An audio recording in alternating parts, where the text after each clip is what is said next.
And so welcome to today's learning webinar on wearing multiple hats. So right now we are running a poll to find out where our audience and a little bit insight about our audience.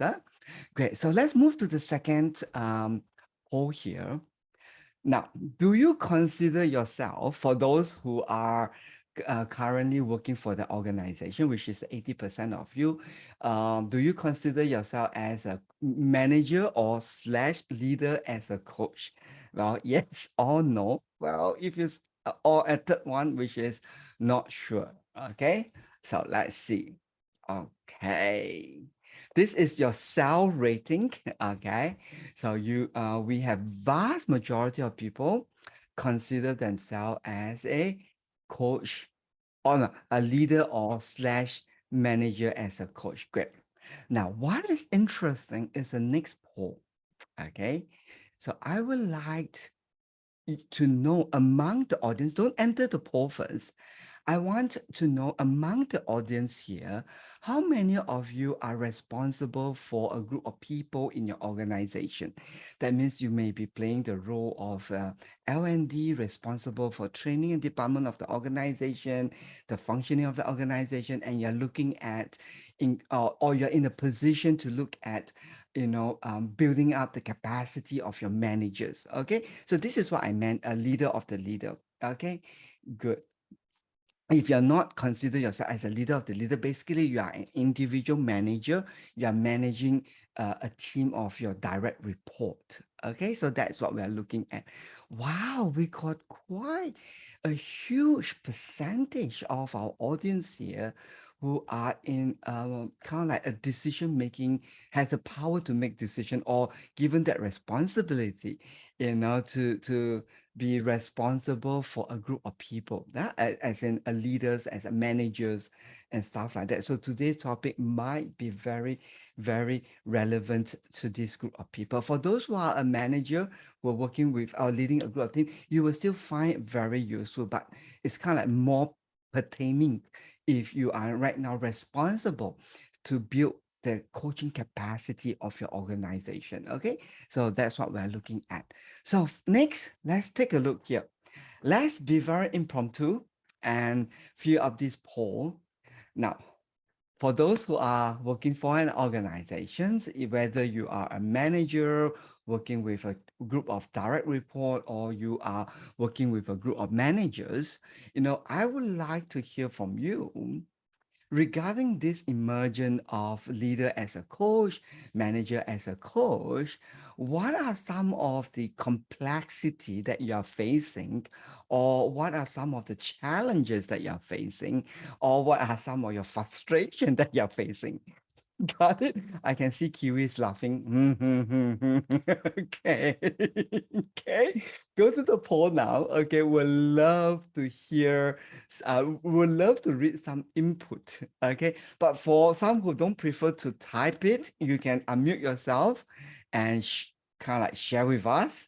What do you think are the complexity, okay, that a manager slash leader as a coach face in an organization? Let me just start the ball rolling. Okay, and then for the rest of you, we can build on that, and then we're going to talk about that first for first maybe 15 minutes before we deep dive into explorations to gain more insight. One of the complexity is, how do you want people to relate to you? Do you want them to see you as a manager, or do you want them to see you as a coach? I don't know. Okay. But that's one of the complexity. Okay. How do you want people to relate to you? Okay. Does that make sense? Okay. Well, that brings the tension to the leader or the manager. Why? Well, because the way people understood coaching seems to paint a picture of an angelic figures. Jackie, do you agree? Do you agree, everybody? I'm like, the holy, that that hello here in front with that wings and dressed in white and Oh, yes, I hear you. Okay. That brings that tension to the manager or the leader because of how people perceive the role of a coach to be angelic. And then that's where the rubber hits. No, that's where the ties, I mean, that's where things get a little bit challenging, especially when you need to have those tough conversations or when you're trying to make deadlines or when there's so many things on your plate. And then you have all the children coming to you, mom, mom, mom, dad, dad. And that's where we kind of like, okay. So this is one of, I think, one of those complexity managers as a coach, leaders as a coach will face during the workplace. Okay, great. So there's a lot of contribution right now. So let's have a look, and then we'll open up for a few discussion or for some of you to make some comments around this complexity and problems or frustration or challenges. So what do we have? Engagement. Okay, may we invite the person who contribute this engagement to give us more insight, as in what exactly about engagement is a complex issue or challenge or a frustration? Yeah, we should have the poll with a name down there. Anyone? No, whoever the friend is who have contributed engagement. Would you like to share? Is that Mingyu? Yes. Mingyu, would you like to share your thoughts? Yeah. Engaging the staff is a key issue because their interests, what they want to do, may not be what they expect to do. Okay. So there's some differences, and what they need to be engaged and what the organization providing to engage them may be different. Yes. And can I stretch you a little bit here? And then we'll see how it goes. What you have just said is a real issue faced by managers and leaders in organizations. And what I'm curious about is when the leader or the manager is right now perceived as a leader as a coach or managers as a coach, how would this new persona makes this existing issue more complicated? They themselves may not be engaged, and yet they want others to be engaged. Okay, okay, that could be true. That could be one of the leadership issues. Okay, that could be one of the leadership issues. Okay, good. Anyone else have any thought about that? How would this persona of perceiving as a coach, leaders as a coach, managers as a coach, makes this real issue in workplace more spicy or less spicy? I don't know. Anyone who have this experience would like to share? Okay, if you don't, I will share my perspective. In the past, if I'm not a coach, at least I can tell you, I can tell you directly, okay, what exactly you need to know. Okay. Right now, in such an issue like this of engagement, oh my God, I just have to ask a series of questions which kind of like, come on, if you're not engaged, just get out. But now I'm not allowed to do that. I need to use, I need to not really engage the person in a conversation, which I think that, hey, if you got issue, go to see your HR and sort it out. Okay. My job here is to get the work done, and you are part of my team. Let's just play as a team. Any issue? Do you understand what I'm emphasizing here? Yeah. Okay. Great. So this is one of the complexity. How do we right now have that kind of conversation? It feels like the persona of this coach as a leader, not coach as a leader, leader as a coach, manager as a coach, seems to kind of chain our managers' hand, to kind of allow them to be more free to get their job done as compared to 20 years ago. Nah? So this is my perspective. Anybody got any other perspective regarding this engagement stuff? I saw Margaret.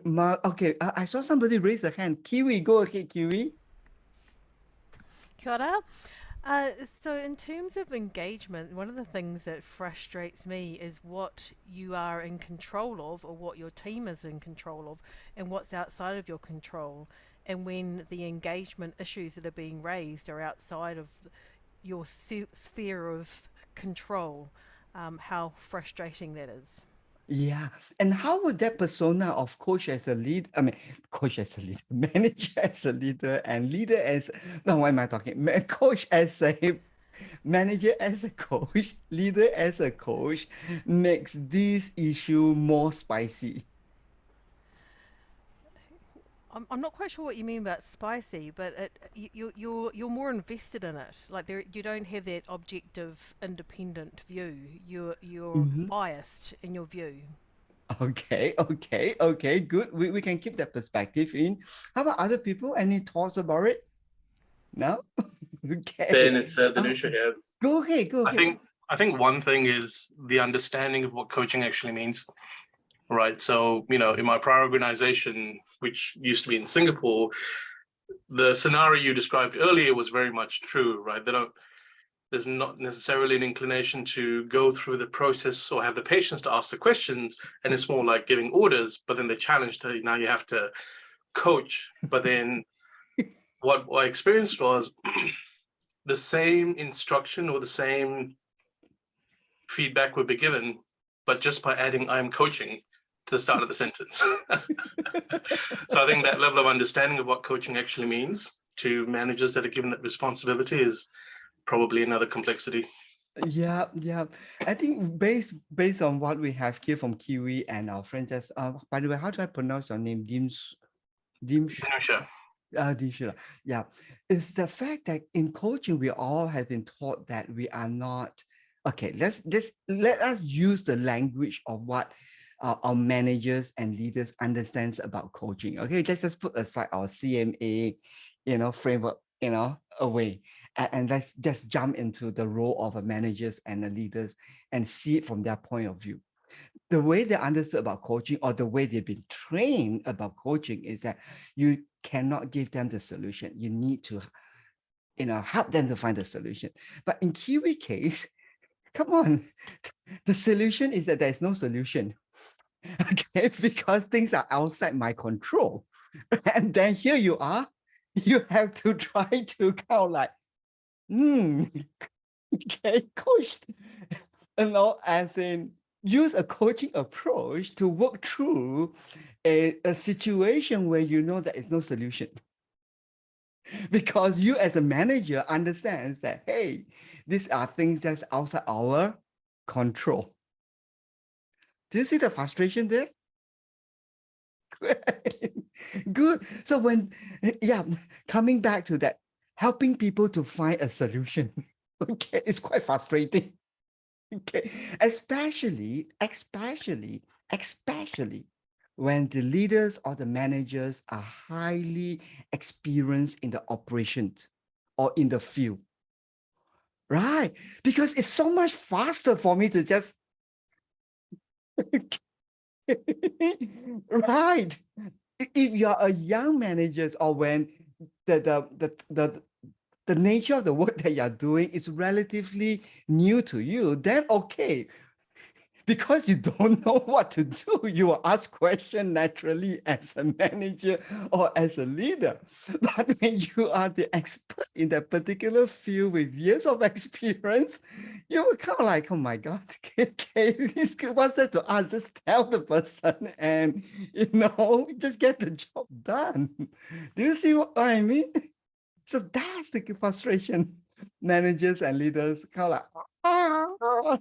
And now the managers and the leaders and was being pressed right now and say, hey, you are now a leader. You have to develop, train, the team using this coaching approach. Can you feel the heat right now? The frustration our leaders and managers are facing back in workplace? Oh, okay. Good. So let's take a look. What else do we have here? Okay, misalignment. Good, good. I would love to hear misalignment. Okay, let's be very candid and vent out our frustration here. The person, anyone, okay, Murray, go ahead and share with us. One of it is what coaching really is, and misalignment of needs. So just now you were mentioning, sometimes they just want the solution, but at times because you're a leader, you want your people to grow. Yeah. Do you wear that coach hat or do you wear that leader's hat? So it's not like a physical hat that you can wear and say, today I am a coach, today I am a leader. I think that's the frustration as a coach. Well said, well said. There's a lot of frustration, especially when the organization has a different perspective of what coaching is, and a kind of expectation of what their leaders and managers supposed to be according to their understanding of what coaching is. And then they are the one who did not went for coaching certification training, but the poor managers and leaders is the one who kind of like went for the training and get enlightened. And then when they come back to the workplace and they feel so, what? Because the sponsor or the organization who was, yes, they may have a very different concept, or they may not have that deeper appreciation of what professional coaching is. And and then what make it worse is that I'm not going to tell you, okay, I'm going to tell you that right now, okay? Now, there is a difference between professional coaching and workplace coaching, okay? And that's what we're going to talk about. And then that's the main thesis, the main big idea for today's today webinar. And it's ready to address this misalignment. The concept of professional coaching is understood differently from the stakeholder point of view or from the organization point of view. And the worst case is that they are not the one who received the training. Okay. And so those managers and good-hearted managers and leaders went for professional coaching training and received a lot of good competency, only return back to feel that I can't use them because I'm expected to do all this stuff which I just do not know how to blend in. Trust and safety. Pause and use those who are in the advanced training, the clean language, expand the mind.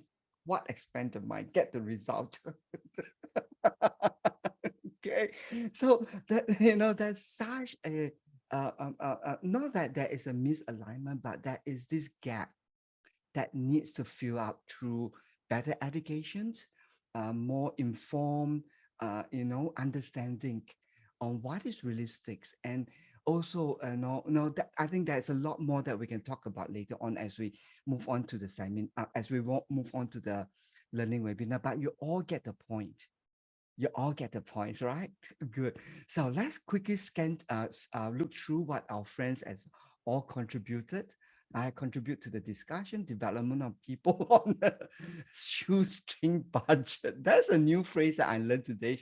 Shoestring budget. Okay.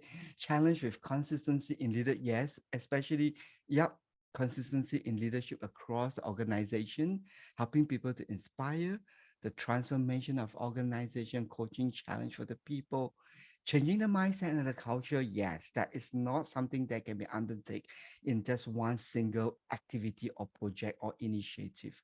Building a performance with individual growth, very, very well said. That's always the dilemma between performance and growth. And the need to be able to watch the two at the same time as you move forward. And that's why leader has to be wiser nowadays. Okay, being able to keep the both at the same time and then walking forward. It's kind of like the penguin version, okay. Clients required to get coach. Okay, have time is a challenge in the factory. I'm not quite sure whether how I understood that have time is a challenge in the factory. Okay, we can talk about that if the person who is willing to say, balance between manager, okay, leading versus a coach. I have to, yes, lead the directions and then draw the contribution as a coach, doesn't have the capacity to shift through. Wow, that's an insight. Okay, the different leadership style that is appropriate to the team capacity and capability. Woof! If we're going to study all these contributions, we can point out to two important factors, or not say two important factors. We can put them nicely into two big considerations. One, the preparation of the candidate. That means, how do we go about preparing leaders and managers for them to be a coach, or to be able to use coach-like approach? Okay, that is one, the preparation of the leader. The second is a more clear management of the expectations, the role, the functions of leader and manager as a coach in the organizations.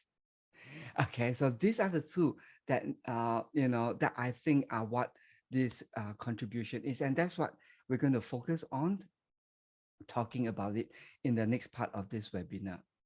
Okay, so allow me to bring some insights first to you. Okay, and then from there we're going to take off to address these two key pillars, in regards to this emerging this emergent figures of manager slash leader as a coach in the workplace. Now, way back maybe 40 years ago, we already had a very good leadership model called the situational leadership model. And any one of you not familiar with that? I caught you. Not familiar. Great. Everybody are familiar. Means I don't have to explain. Yes. Good. Way back then, there is already that understanding that a leader needs to adjust itself according to the situation so that they can execute out their leadership more effectively. And that model subscribes between a behavior that needs to be more direct and also a behavior that need more supportive needs behavior that is more supportive.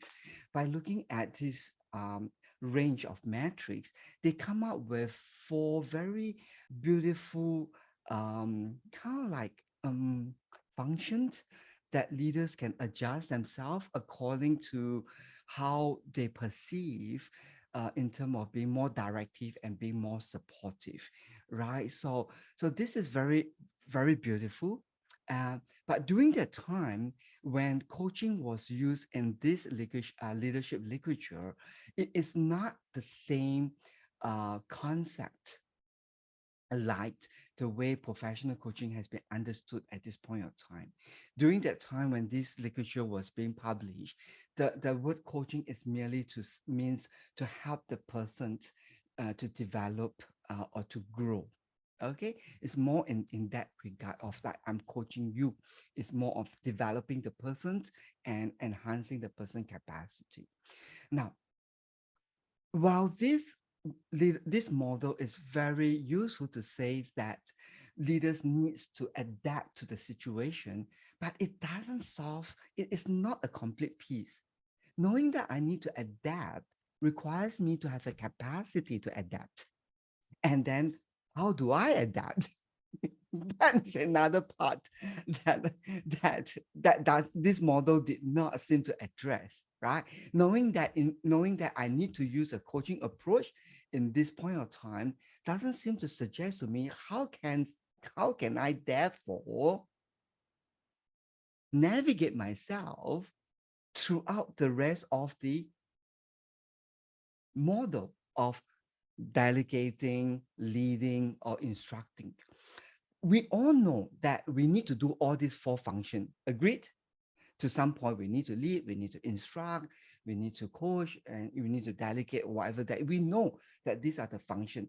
The question here is not about each of them, because by and large, most of our leaders and managers, when they are given that responsibility, to a large degree, they are able to operate them independently, like leading, instructing, guiding them, and or coach them or whatever that is. They can do it very well as an individual capacity.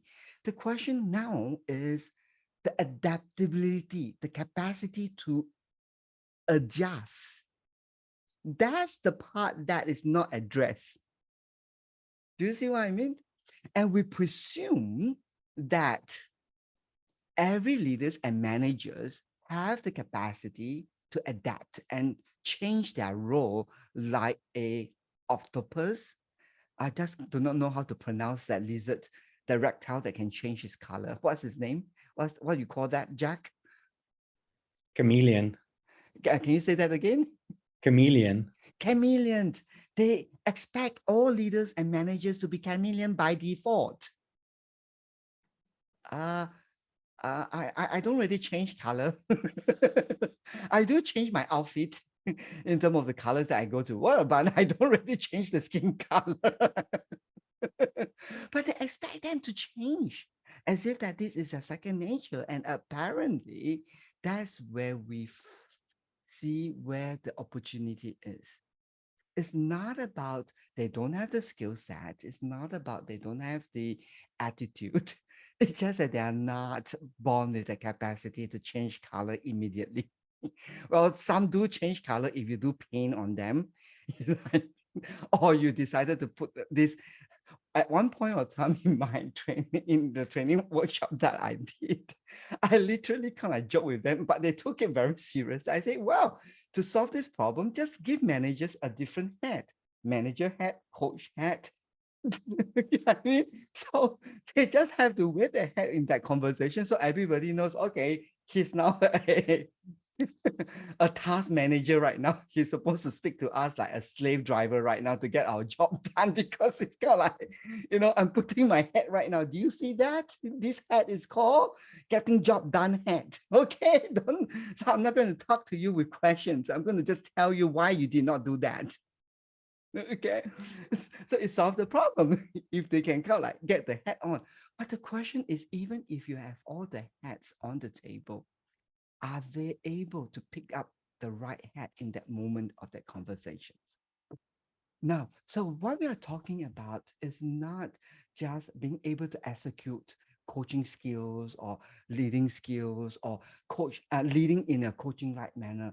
It's the ability for them to be versatile, to switch. Okay, and it seems that most of us have this challenge to do that switching role.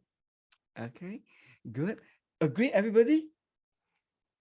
Well, that's why some are called to be entrepreneurs. Okay, they are hard to die group of people, especially those who succeeded as an entrepreneur. They somehow know how to, turn with the ties and, what I mean, blending well. We call them the street smart people. Do you have that word that you use back in your place, street smart? Yes. So those street smart people tend to be able to navigate through the switching role.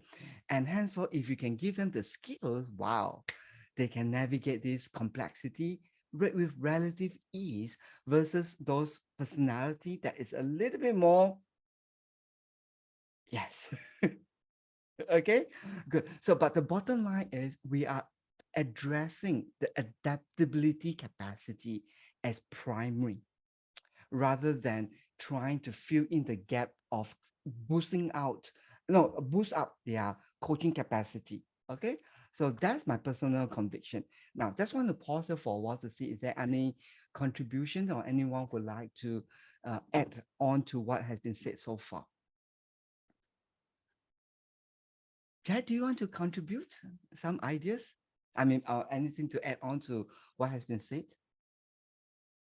Well, I agree with the ideas and definitely believe in that this ability to change hats is pretty important, and that's kind of a challenge that's been unspoken, and what you're talking about is a relevant challenge, I think, for most.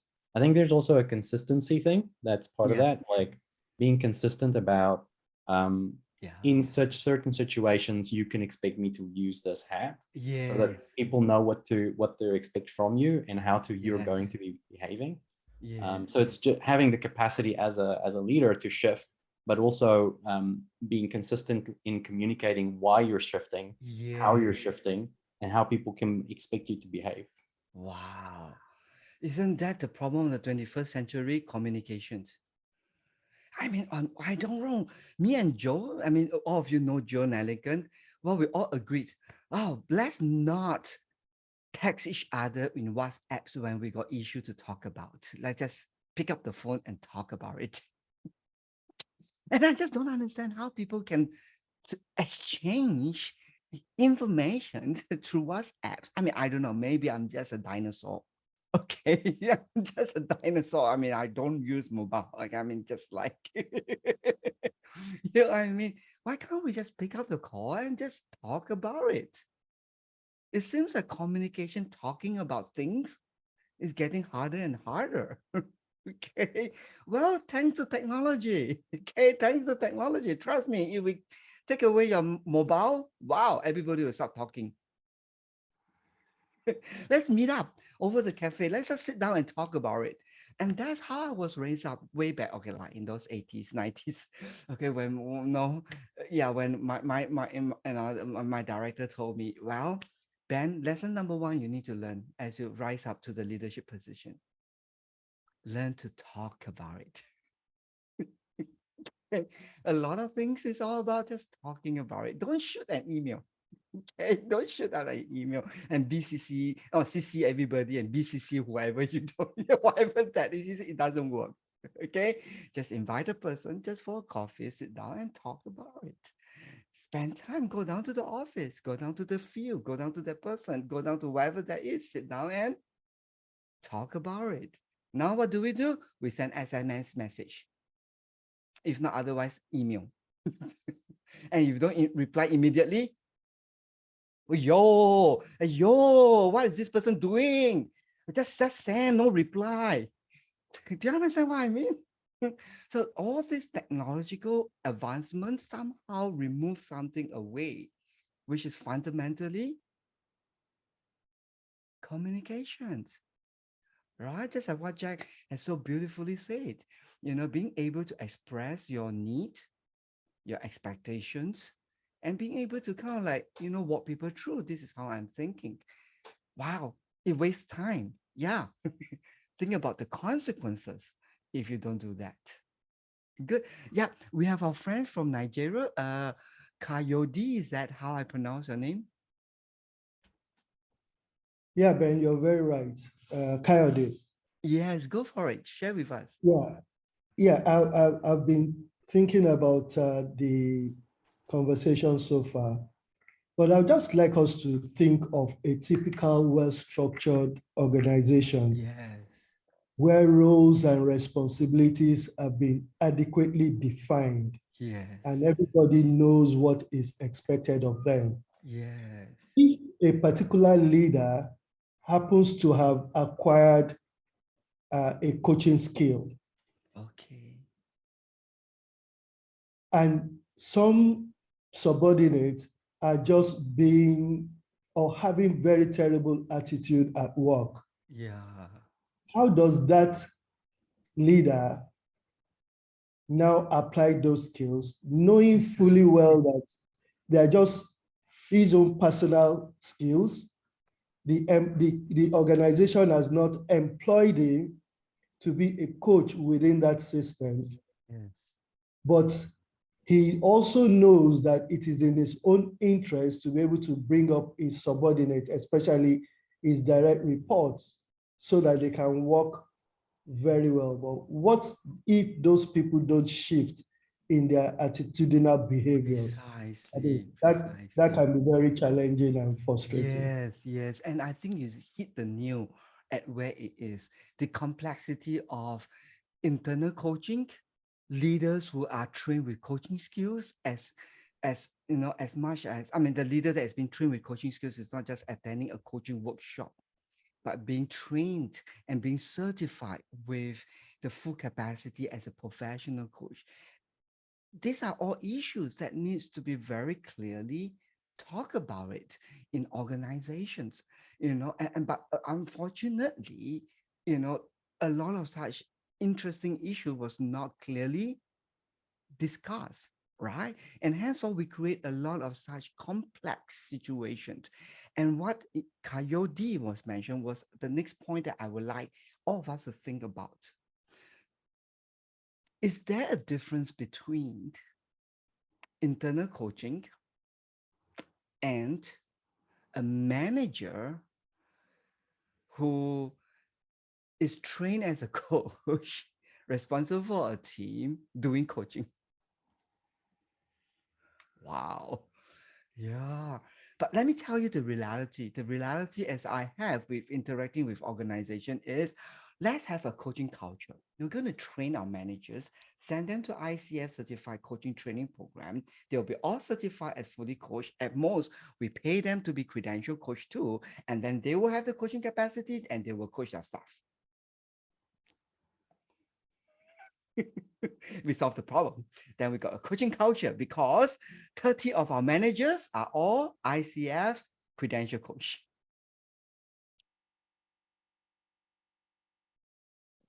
Looks nice on paper. Looks very nice on paper. But in reality, in the actual operation, lots of big issues. Number one, the managers who has been certified as a credential coach doesn't have time to coach. Number two, even they've got time to coach, their direct reports are not open for them to be coached. Then the organization will say, we have a solution. Let's cross-function. Let's have the manager coach other department. That's where things get even more worse. Okay. Now we have a system whereby we can create a system whereby they can kind of like, being roasted, and then they can find schedules and stuff like that. Yes, they set up the system, but then systems are not in use. Sounds familiar? Okay, I'm not saying all organizations are like that, but these are some reality that organizations, that we as me have encountered as I step into, yes. Good. Now, Milena, go ahead, Milena. Yeah, hi, Ben. Something resonated with me. I'm coaching now leaders from a huge organization, and there is a difficulty for them because you mentioned that they don't know how to coach, or even if they do, they don't have time to coach. There is a problem that when they have performance reviews with their subordinates, and they should use some coaching approach, they have limited time, obviously, so the time pressure, and they often have to deliver some bad news, like there is no promotion or the target has not been met. And what I encounter and what I've been asked for support with is that they do not know, or they feel bad, like personally. Professionally, they know they need to give hard facts, but personally, there is a dissonance. They are personally dealing with difficulty, how to deal with it to deliver such bad news. Precisely. So these are all those side effects when things are not properly understood and managed, and it's just simply jump into the wagon and executions. Now, part of my studies, I came up with this very simple concept. Functional structure, not just structure. Now, everybody or most organization knows how to create structure, a system. No brainer. If you got a PhD guys, or someone did masters in organization leadership or whatever that is, or someone on the field with a lot of experience, everybody can draw a nice structure, a system, how things need to fit in and how to manage stuff and stuff like that. But the point is not about the structure. The point is the adjective in front of the structure, and that's called a functional structure. Okay, and to have a functional structure requires leadership capacity to manage the structure, not just having a learning organization, a LO, to create the structure. You need the leader to manage the structure so that it becomes functional. Yeah? So now we know that these are really the set story of what happens. What can we learn from it? That's the point. what can we make sense out of this chaos so that we right now, who are professionally trained, can step in to help to navigate it or to make the positive difference around how people are positioning. To do that, it is important for us to put certain things nicely. Then because, yes, a knife is meant to cut the meat, not to be used as a weapon. Do you see what I mean? So we need to clearly first understand what this thing is and what this thing cannot do or should not be doing. And therefore, then use that understanding that we have, then to go back into our complex workplace organization and use that wisdom that we have to kind of like make necessary calibration to the structure so that it becomes more functional or healthy. Now, there is no perfect system. It has to be calibrated using wisdom and understanding. So far, so good. Great. So let us begin by just understanding certain important issue here on the table. Number one thing that I would like to advocate is this. Workplace coaching, and that's the big idea. Okay, the big idea. Workplace coaching is something different than coaching for an internal or an external coach. So, and that's basically the advice, or this is part of the consultation that I would be offering to any organization who are very interested or are keen to build their coaching capacity, is to be able to walk them through first, understanding this very simple statement. Now, what does it mean? Well, that's where we need to kind of like revisit some of the way they structured their organization, helping them to understand that number one, yes, it is good to tell everybody that you are a leader, because there is a very good book called A Leader Without a Title. Okay? And that's a very good, way to, raise out the quality of the organization. Well, that is good to say that everybody is a leader. At the organization level, you need to be very clear that there are two very different processes. One process is more related to strategic planning, and one process that is more related to operations. Because at the end of the day, there are work that needs to be done, things need to be fixed, things need to be maintained. Do you see what I mean?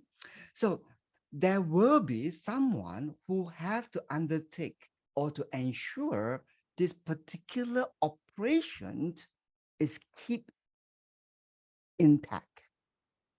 So far, so good. Now, running a factory is not the same as running a boutique. Do you understand what I'm saying? In a factory, I cannot afford to have downtime and machine failure.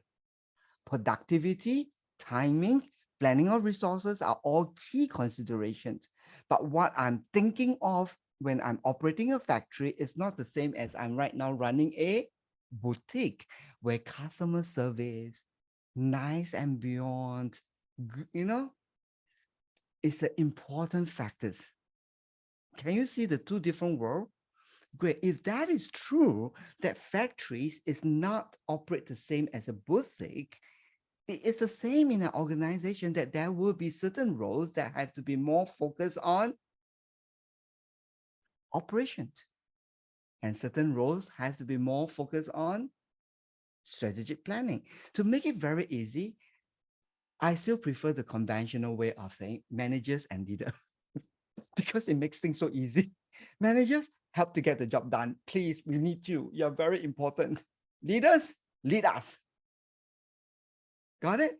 But then now they decided to put the two together. That's where things become a little bit complicated.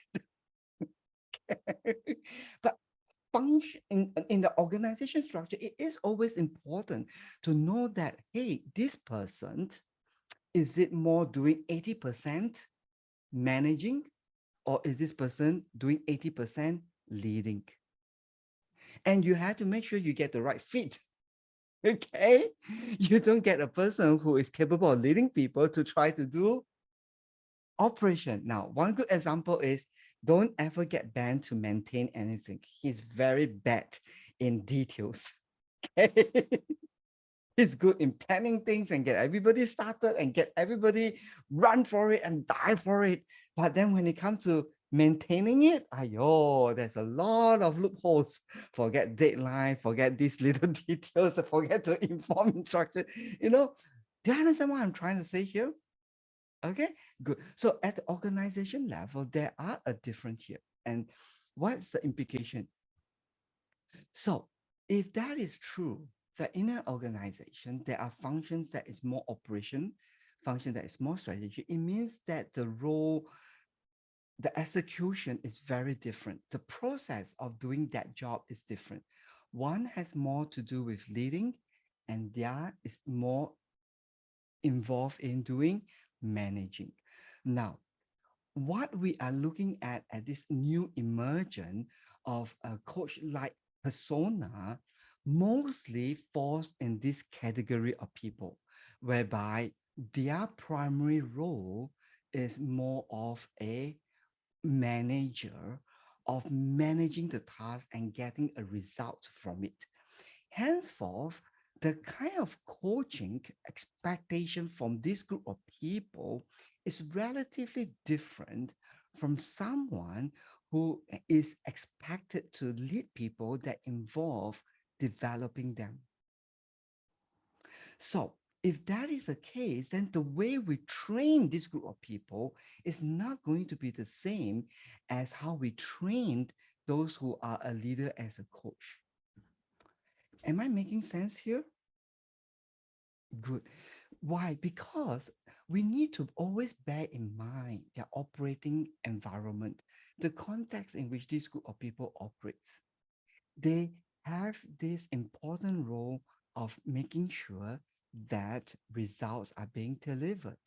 It's not saying that leaders are not responsible for that, but there are a certain group of people whereby getting results is critical to the success of the organization.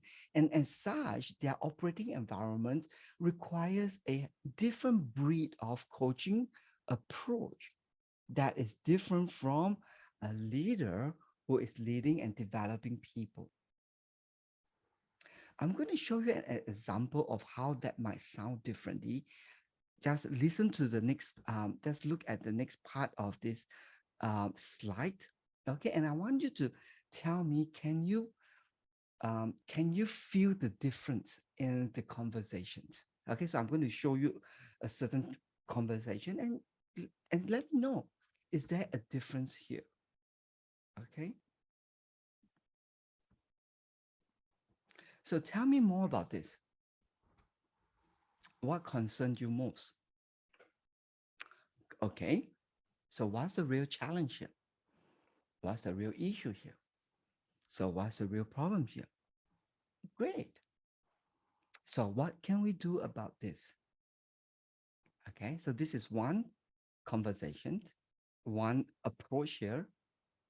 And right now, I want you to compare that with the next one. So tell me more about this. Okay, I understood.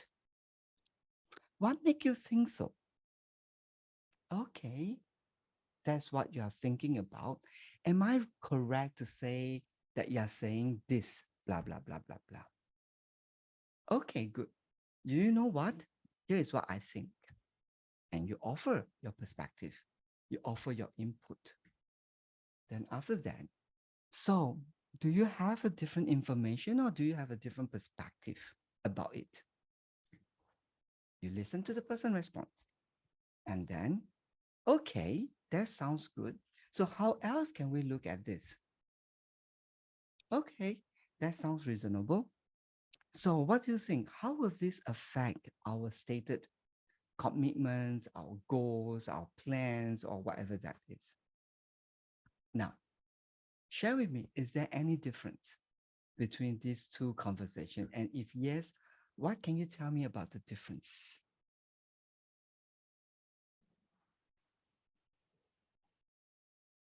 What stands out for me is where the ownership lies. Go for it, Jack. Go for it. What stands out for me is where the ownership lies. The first one, those asker seems to be owning the challenge, whereas then the second one, there's more of a supporting you, the other person who has the challenge. Okay, that's good. So that is one way that felt very different. How about other people? Maybe a lady would love to hear from a lady perspective. Do you see any difference? No. Somebody said, no, I don't see difference. It's all the same. Just asking question. Honestly, go for it, Mingyu. It seems that the first conversation is more zooming in the details, the situation. So, and it's really about doing. Yeah. So more operation.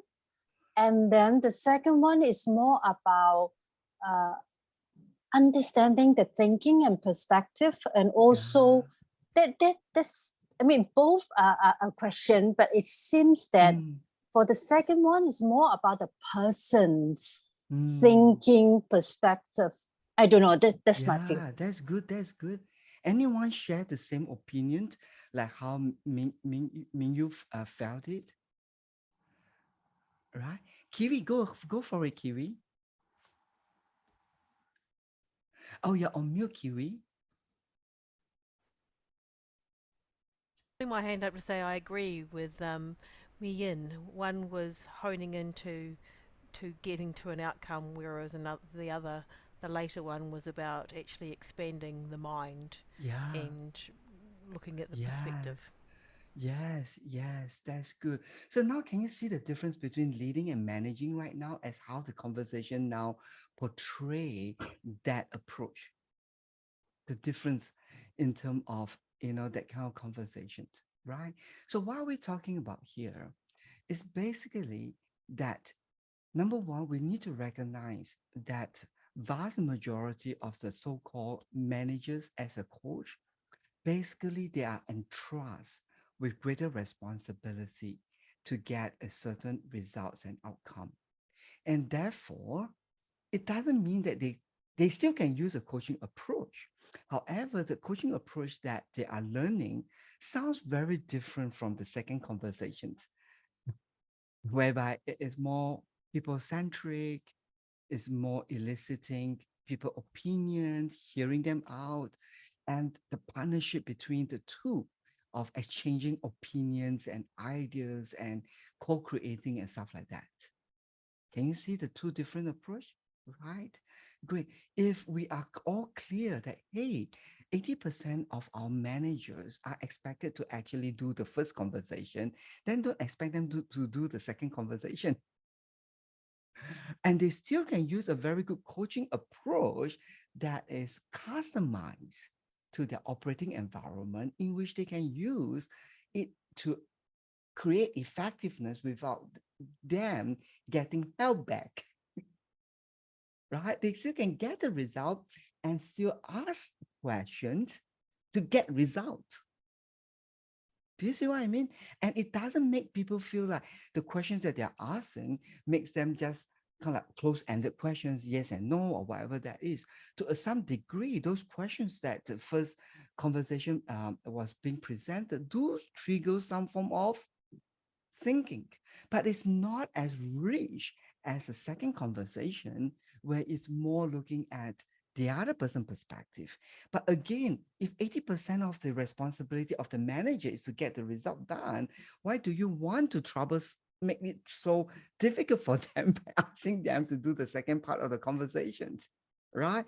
Perhaps the director should go for training. Okay, not so much of the manager. Then the director say, no, I'm a director. We should send our managers for training, not me. Okay, I'm just joking. Great. We have some hands raised. Dinusha, you go first, and after that, Coyote, you can go next. Can you go ahead? Go. Yeah, hi, Ben. So I guess I just wanted to get some clarity on your thoughts. So are you suggesting, and I understand the context and why managers deal with those situations in the form of the first conversation, but are you suggesting that there's no place for them to have the second conversation, or as an organization, those operational managers simply won't have the inclination to adopt the second conversation that you showed Wow, us. you hit the news at you hit the news at where it's supposed to be. This is what we call progressive learning, and we have to customize the learning according to their context. And we should all first begin with getting all managers to be trained with workplace coaching, not just professional coaching, because professional coaching are all designed for leader to be able to elicit perspective and insight. But unfortunately, the people who we're talking about who are facing the frustration, the complexity, they are dealing more with the day-to-day operations. yes, which we still can train them, but they will be trained using a different version of coaching called workplace coaching. Okay, so And there's a that's high where chance.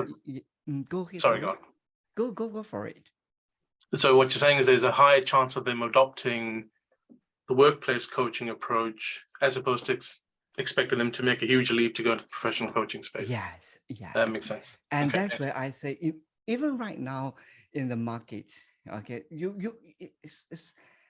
there's no differentiator here that managers as a leader, or I mean managers as a coach, leaders as a coach, undergo through a different kind of professional coaching certification for them. Basically, the ethos right now, or the mindset is, okay, we need to train our managers, we need to get good, credible providers that is approved by ICF, and if the price is good, let's send them there. Okay, oh yes, great, this solution focused approach, very good, very good. Solution, I like it. We must all think about solution. Let's send them to solution focused training. Or okay, this approach very, very cutting edge. Wow, transformational. Very good, very good. We need them to learn these skills to transform whatever. You know what I mean? So that's basically what happened right now. Okay, so we are at the point right now we can talk about that because we have more data. We understand that there is a radical shift of people who are getting professional certification. Way back 10 years ago, or 20 years ago, or 15 years ago, yes, there is that pool of people who want to be professional coach, right? But then as the awareness of professional coaching becomes more popular, the understanding of what it can offer becomes more acceptable, what happens? Let's send everybody now. So, so now we got a larger pool of people who want to catch up with it. But unfortunately, this group of people might not be the same as 10 years ago or 15 years ago. Those group of diehard individuals who say, that's my mission in life. I live and die as a coach. No. Okay.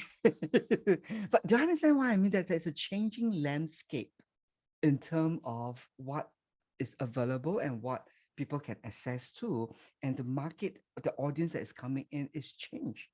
So from at least I'm talking from a training provider point of view, I need to be aware of such trend that is emerging.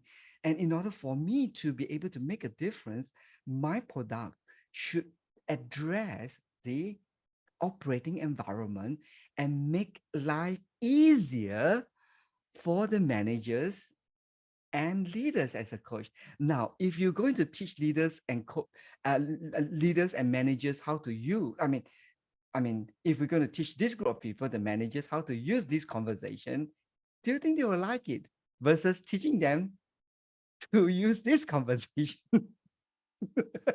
You can see what I mean, right? They will feel, yes, that's the one that is more handy for me to use. I can kind of like get my job done and I still can address it. But the point is, this is not how they're being trained. Expand the mind. What expand the mind? What if we say frame the context of the issue? Same principle, right? But different flavor. So we're talking about science, but the science now is applied in a different context. Frame the issue in the context. Then establish the tension or establish the catalyst point. managers will like it, right? But it's still using a coaching approach, and it's still using a scientific approach to trigger more thinking capacity. So henceforth, my thesis statement is there is a place and there need to be a place for a distinct faculty, a distinct discipline called workplace coaching. So that's the thesis behind it. Got it? Great. For those who are in work, for our managers who are working for organizations, since you are here today, let me give you some good dessert tips. No, sweets. Okay. So I will not want you to walk away just with a good thesis statement. I want you to walk away with something that you can apply. In CMA, we had a new program, okay, a brand new program called Workplace Coaching. And this is not something new, actually. This is something that has been doing at the background, but it's mostly in terms of a workshop, training and building leaders and managers capacity. One of the things that I told them is this very simple concept that if you want to create anything, you want to make any change, you have to change the conversation to begin with. If the conversation is not changed, then the outcome remains the same. Because in today's context, a lot of things transpire via a conversations.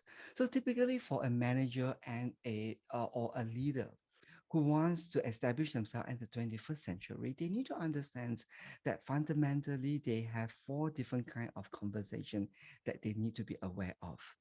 And different conversation sounds differently. When you're on a romantic date, does that conversation sound the same as you trying to confront your friend who did not pay you back your debt? Will you say, hello, is that Jack? Oh, Jack, nice to hear you. Well, I'm hoping to have a conversation with you regarding, the money that you just owe me. It has been, so I just want to hear, what's up, do you talk like this? No, you don't. Okay, you totally go in differently, right? So there are 4 different kind of conversations that will need to have happened in the workplace. Sounds very familiar with our core training, 4 different mindset, huh? Okay, now it's 4 different conversations. Okay, what are the 4 different conversations? The first conversation that is very typically happens, one of them is an evaluation conversation. Right? Your direct report, Chris was laughing. Oh, come on, Ben, you're so Chinese guy, Solutioning now convert into evaluation conversation. This is not, this is called, okay. But think about that. In any in a workplace, you need to have those kind of conversation, right? Especially when the direct report come to you for a decision to be made. Agreed. Right. The key here is how can you use inquiry, the science of inquiry, to enable more rich thinking around evaluations. But to generate the approach of that conversation is to be able to think through things. The question is your capacity to create that kind of rich conversations to come to a conclusion that allow people to think through. Right? So far, so good. Great. Another kind of conversation is a feedback conversation. Agreed? There is a need for a feedback conversation, isn't it? Right? Because, the direct report may not be able to see certain things or may not be aware of certain things. And you want the person to be able to receive that information so that they can consider how to integrate that. So there is an art of carrying out a feedback conversation, especially when they disagree with your feedback, especially when you do your, your annual 360 report, feedback, they kind of like, this is unfair. This is not true. How do you manage that conversation? That is a skill that you can use a coaching approach to deal with that. Do you understand what I'm trying to say? Good. Another one which is the all-time favorite conversation. What is that? The bridging conversation. What is a bridging conversation? Well, your direct report may not know what they need to do. You cannot coach someone who has no idea, no knowledge. But however, does it mean you got to tell the person? No, you can use a coaching approach to carry out a telling conversation. Do you understand what I mean? And the last one is a learning conversation, right? These are 4 different kind of conversation. And the bottom line is this. We all can't depend on ICF coaching competency to execute out these 4 different conversations. We're not changing the roles. We are building competency, like the competency of trust, the competency of asking powerful questions, the competency of thinking beyond their current situations. Those are competency. Those are just muscles. They doesn't have to be coaching competency. These are just simply good competency to enable you to have 4 different kind of conversations. Now, if we can build competency, then our leaders are much better off because they are no longer being trapped in a model, a technique. Do you understand what I'm trying to say here? Great. So with that, high five. Whoa. So build competency, integrate coaching competency as part of their manager or leadership roles, allows organizations to have a better conversation while they are leading or interacting with their staff. Woo! Exciting. My philosophy is if you are a leader, be a leader. If you're a manager, be a manager. Don't try to be a coach when you're a manager. Right? Do you understand what I'm trying to say? So it's instead of calling them coach-like, leader as a coach, managers as a coach, why don't just call them leaders and use coaching competency, use coaching, build coaching competency as part of their leadership roles. That sounds much more easier for managers and leaders to accept that you don't see me as a coach now, you see me as a leader, but you train me with a competency to be able to execute my functions. Got it? And to do that kind of to do this kind of work, you need to have a very distinct coaching program called workplace coaching. Yay! High five! Watch out! 2023 brand new program, workplace coaching, where you will understand the science of vertical learning development and how to apply vertical learning developments, to generate greater thinking capacity. So that's basically what this new program is about. Cool? Great. So let's open for a time of dialogue, comments, interactions. That would be fun. Who would like to, maybe we'll start first with what are you taking away? What are you appreciating? Would that be fine? Great. Chua, would you like to go first? I can see you nodding your head all the time.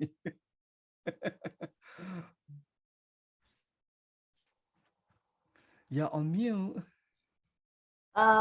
Actually, I feel very interesting about this new program because I've been working with corporate for 17 years and with the big company, and all what you share is really resonate to what I experienced. And I believe that this program will support a lot, not only for the international company, but also for the small company in terms of leading people and support and grow people. Precisely. And I don't think this manager need to be a professional coach. Yeah. Right. But they need a special kind of training that equip them to be able to, operate as a manager in an organization. And that role is not the same as an internal coach. Yes. Yes. Okay. Or the kind of ICF certification training program that is designed purely to develop people, not so much designed towards managing a work using higher thinking capacity. But I also have not a concern, but a question, because this new program is kind of like support for the workplace situation, but some manager plan for the new plan as a coach in the future when they retire or something. So how we can plan the coaching a credential coaching program plus the workplace program together. No So that problem. Like we got bachelor yeah. degree, you can add on a master degree. If you think one master degree is not enough, you can add 2 master degree. And after 2 master degree, you can add a PhD. It doesn't matter. The more, the better. Okay. I got no problem with that. Thank you. Thank you. Thank Coyote, you. would you like to go for it? Yes, Ben. I was just thinking, what's the role of coaching in the Mm, culture of an organization? yes, yes. Anyone would like to respond to that? Maybe Jack or Jacqueline, or Maria, would you like to respond to that? What's the role of coaching in an organization? It's like giving you a check and not In the sign a culture, check and ask you to of fill in the the blank. organization. Anyone would like to respond to Coyote questions? I'm happy to talk about that. Okay. It kind of depends on the type of coach. There are so many different types of coaches, right? If we're talking about a one-on-one coach, well, that's working. One of the best, or one of the studies that I've read around the ROI of coaching, the return on investments of coaching, is that when you're going through transitions, having internal coaches or external coaches working with your staff creates a smoother and lower cost transition for the culture to change. If you're talking about organizational coaches like agile coaches or systems coaches or team coaches, well, their job is about helping you to understand the context that you exist in and help you to become aware of how to adjust the way that you work in order to be able to get the outcomes that you want. And if you're talking about business coaches, they're going to help you figure out how to come up with better strategies, address the market in different ways. So it really depends on which type of coach you're talking about. But I think the type of coach leader that we're talking about, the primary kind of function also depends on the context of the company. A more traditional hierarchical organization, it's mostly about depth of leadership and supportiveness. Whereas like, if you're talking about the more startup mentality type of coaches, organizations, like very agile organizations, then you're talking about essentially being able to build leadership capacity within people and slowly making themselves redundant in the system. So yeah, lots of answers for your question, sorry. Yeah, Coyote, for me, my response is very simple. If this is an individual people seeking for a training to be prepared to be a coach, it's not so much a problem because the individual knows what kind of coach they want to be. And henceforth, they can kind of like, choose what is suitable to train them. When it comes to an organization, then it might, usually this is one of the process that I need to go through is to help them understand these 3 different things. Number 1, intervention, improvement, and development. Because these are the 3 critical roles that any L&D need to consider. And henceforth, if you talk about coaching, then I will ask them, look, these are the 3 different areas. Where do you think seems to be more, if I'm going to give you 100%, where will you put them in based on where you are? I mean, based on your current organization climax.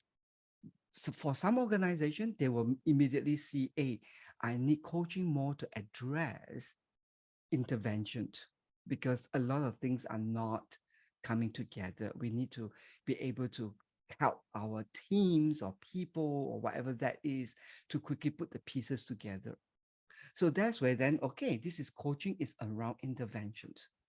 Then we set out the training and the preparations and even the way we communicate what coaching is based on this climax. Now, again, as an organization, like a human being, they will evolve as one part was being addressed, and over time they may grow and move on to the next stage. But generally speaking, most organizations, when they look at coaching, building coaching capacity, they are looking more really at majority is around intervention. That means help, getting the team together, making sure people, work together and stuff like that. So this group of people will requires a different preparations versus people who are working with improvement. Okay, good. So a good So then we also need to advise organization, look, in your training development plan, you need to consider progressiveness, progressive learning. Okay. And you need to give time to make sure that people have time to develop over a period of their roles, maybe 1 year, 2 years. And then you kind of like, second, you need to have a uniform language in terms of how you prepare them. One of the things that I observe is that because organization outsource training based on cheapest quote, or every year they are restricted and they need to call different tender, then henceforth, when they bring in different party to come and offer different form of coaching training, that's where it creates a lot more confusions. See what I mean? So my bottom line from an organization psychology point of view, we need to manage both things. The environment and the preparation needs to come in tandem. So for the preparation stage, we will recommend progressive growth and uniform language to make sure that there is consistency and you reinforce the training outcome. When everybody use the same language, speaks the same, use the same framework, it's easier therefore to create a culture rather than have a lot of different providers to come in to teach different stuff. So end up you're just collecting stuff. You see what I mean? So a good, yes, training providers need to offer that progressive learning. Great. For a manager, since your primary role is interventions, let's do this. Let's say, for example, learn this fundamental of, having a different kind of conversation, understand how inquiry makes a difference, learn some basic skill set around constructing inquiry that is more empowering. Let everybody in the organizations learn this skill set.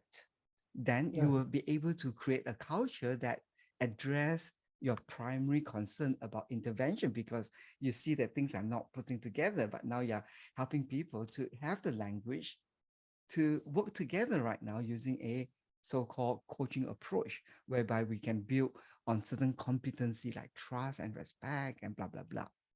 Then just like how ICF scales the coaches as they develop further from first level, second level, and third level, among the managers, you can pick a few key leaders who then therefore can have a better, more training in terms of people development, to do goal setting, providing feedbacks, helping them to,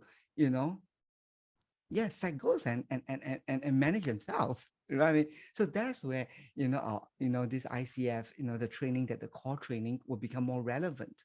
But it doesn't mean all managers needs to attend this training.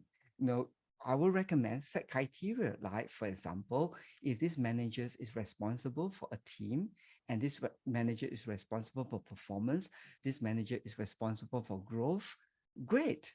Then this manager needs to attend the first level training, which is the workplace coaching, which he can use that to help his team to put things together.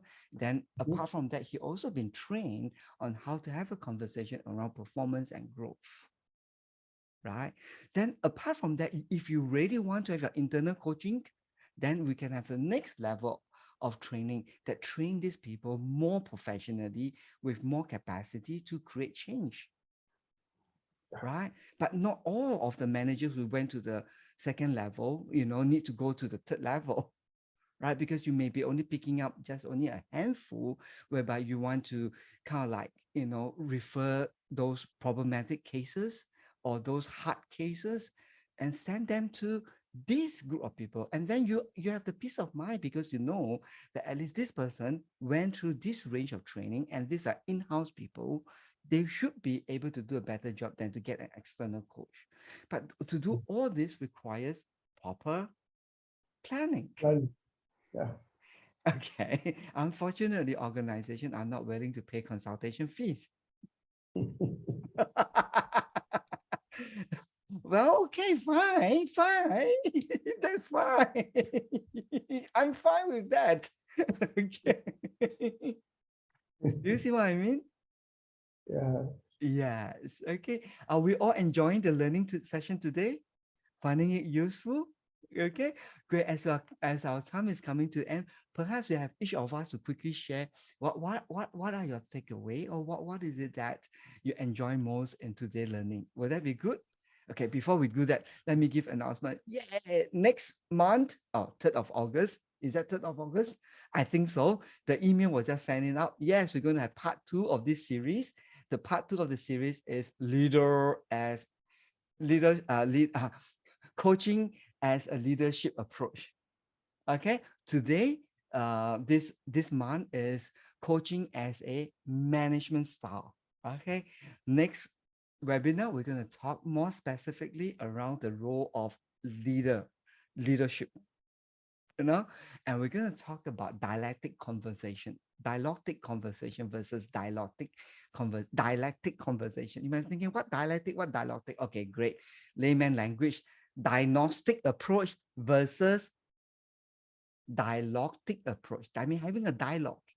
Okay, so we're going to talk about leadership in this context, dialectic versus dialogue. Cool. So do sign up for next month's seminar, and we're going to do this on a monthly basis. That means every month we're going to talk about different aspects of workplace coaching, hoping to give insights, more wisdoms, or share experience, so that our participants, our students who are a manager in the organization will have a better knowledge to help the organization to restructure or advise the organization accordingly. Great. So let's close our session with each of us sharing what is it that you're appreciating and what is it that you're taking away. Let's start from Chris first. I love to hear from Chris. Chris, love to hear from you. What are you taking away?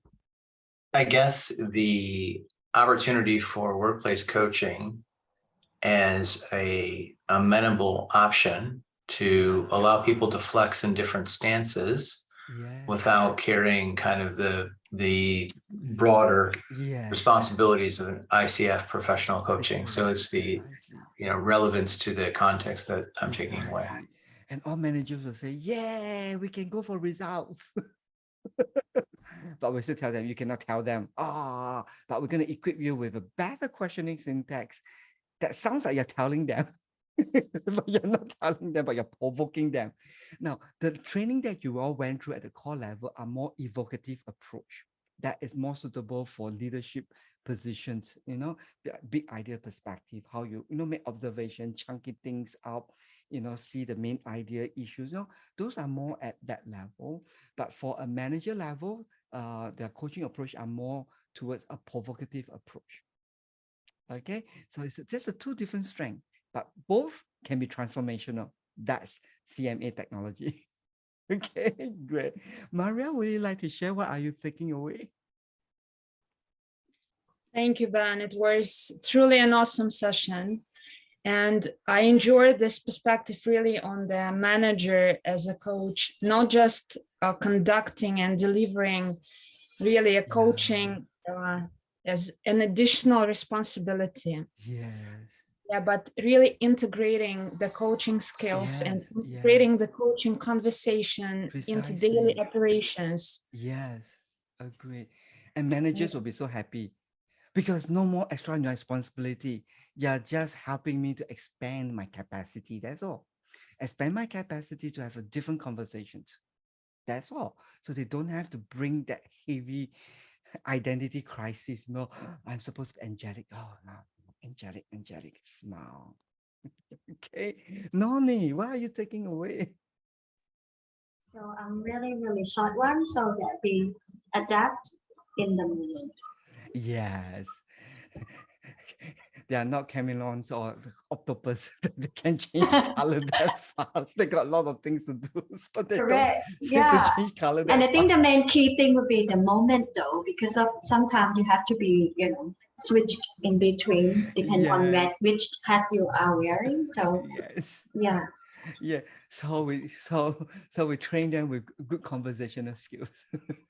So that they kind of give them some time to slow down the process or buy some time for them to change their color.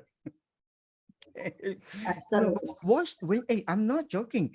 Let's take a look at the slide. If you take a look at the slide, you will see that it is basically trying to delay time for them to change color. Okay, tell me more about this. What's concerning most? What's the real challenge? What can we do about it? And if you can reflect back each time as you are asking this question, you should be having enough time to slowly switch your role to a more inviting, you know what I mean? Okay, great, great. Anyone else candidly open it right now? Anyone else would like to share with the group? Now, if not, can I have the honor of Jack and Jacqueline to close the sessions by giving us some closing remarks? You go first, Jackie. I knew you were going to say that. I just want to thank you, Ben, today, and I'm really excited because you know that my passion is leading with empathy, and you know I really believe that we need a new way forward in leadership, and I'm really I'm really excited about this approach because I think that organizations, we need this different approach, and for it to be successful and to be able to fully integrate this culture throughout an organization, where people's opinions can be honored, and for an organization to create learning, this is so important to be able to offer this to them. So I'm really excited, and just really happy to see some of our core students here tonight. So we really appreciate you being here, and looking forward to the next session. So thank you for such a great evening. Yeah. Thank you. And stay tuned. Jacqueline is going to speak to us in the month of September. Compassionate leader. Okay, so stay tuned for her sessions. And Jack, will you have the honor to close us tonight? Thanks, Ben. I think Jackie just inspired me to share my personal vision, which is that I would like to contribute to a world where every person working in a team feels valuable, empowered, and purposeful. And I feel like this is one step that we're taking towards the destruction, slow demise of Taylorism, and getting all that like white collar, blue collar nonsense to go away, so that we can actually create that world where people do have purpose and value at work and can help organizations. Like I had a few answers for how to do that in organizations that are quite far along that journey, but how to help an organization that is still very early on in that journey. I think this is a very good first step to be able to help them start making that transition. So well done, Ben. Thank you very much. Thank you. So everybody remember this one keyword, reciprocal. But did we talk about reciprocal? No, we did not. But there is this reciprocal effect that as you begin to train yourself to use a coaching approach, who gets the most benefit? You. Okay, you. Okay, when you put the effort to try to do that, basically it returns you back 10 times more to give you a new heart transplant. Okay. Okay, when you go through, you have a bigger heart and a bigger brain. Okay. So what we are advocating here is coaching approach has its great miracle. Okay, it has a great transformational effect, not just for the organization, for the people, but also for the practitioner who use the coaching approach. It's helping us to be more human beings. Okay, so with that, stay tuned to see you again in our next webinar on coaching as a leadership approach. And tonight, 7 p.m. Dubai, live coaching sessions. Okay, so take care, everybody. Our faculty